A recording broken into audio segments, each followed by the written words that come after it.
मेरे परमेश्वर के लोगों प्रभु का धन्यवाद करता हूँ। आज इस सुबह के वेला हम लोग जो है कि एक वचन देखेंगे जो फिलिपियों 4:13 में लिखा हुआ है। खुदावंद का वचन कहता है हमारे कि हमारा परमेश्वर, हमारा महान राजा जो मुझे सामर्थ देता है उसमें मैं सब कुछ कर सकता हूँ। हाँ प्रियो, याद रखिए, हमारा परमेश्वर महान है, हमारा परमेश्वर सर्वशक्तिमान है।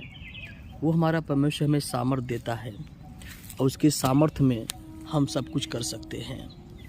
सचमुच में प्रभु का बहुत बहुत धन्यवाद। हमारा परमेश्वर सर्वशक्तिमान जीवित खुदा है। इसलिए प्रियो याद रखिए कि हमारा परमेश्वर जो हमें सामर्थ देता है उसमें हम सब कुछ कर सकते हैं।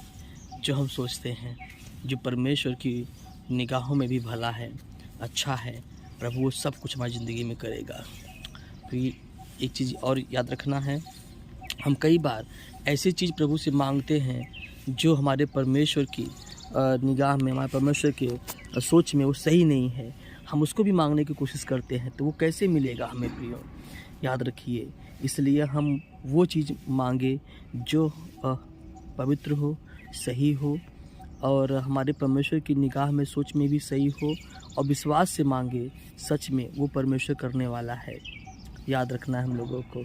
इसीलिए हमारे खुदावंद का वचन कहता है कि जो मुझे सामर्थ्य देता है, यानी प्रभु ही सामर्थ्य देने वाला है, प्रभु ही सामर्थ्य बनाने वाला है, परमेश्वर ही आशीष देने वाला है हमें, है ना। कितने कितने लोग आपके पड़ोसियों में, आपके बगल में कितने लोग ऐसे होंगे जो बड़ी मेहनत करते हैं, बड़ी परिश्रम करते हैं, बहुत जो है कि काम करते हैं, है ना, लेकिन फिर भी वो आप देखेंगे वो बहुत ही मतलब मेहनत के अनुसार उनके पास फल नहीं है ना। लेकिन परमेश्वर हम लोगों को, है ना, परमेश्वर पिता हम लोगों को अगुवाई करता है ना। हम थोड़ा सा भी मेहनत करेंगे, थोड़ा सा भी काम करेंगे, प्रभु उसमें बड़ा प्रतिफल लाता है हमारे लिए। इसलिए हमें याद रखना है, जो हमें सामर्थ्य देता है उसमें मैं सब कुछ कर सकता हूँ। उसके साथ रह करके, उसमें बने रह करके, है ना, मैं सब कुछ कर सकता हूँ। इसलिए याद रखना है हमें आपको कि हम परमेश्वर के जो है कि साथ बने रहें और उसकी सामर्थ्य में रहें। जब उसकी सामर्थ्य रहेगी तो हम सब कुछ कर सकेंगे, है ना। इसलिए हमें परमेश्वर की सामर्थ्य में आगे बढ़ना है और सच में परमेश्वर पिता हमारी ज़िंदगी में करेगा, अद्भुत महिमा करेगा। हमारे परमेश्वर के लिए कुछ भी काम असंभव नहीं है। हमारा प्रभु सब कुछ करता है ना। प्रभु करेगा हमारे जीवन में।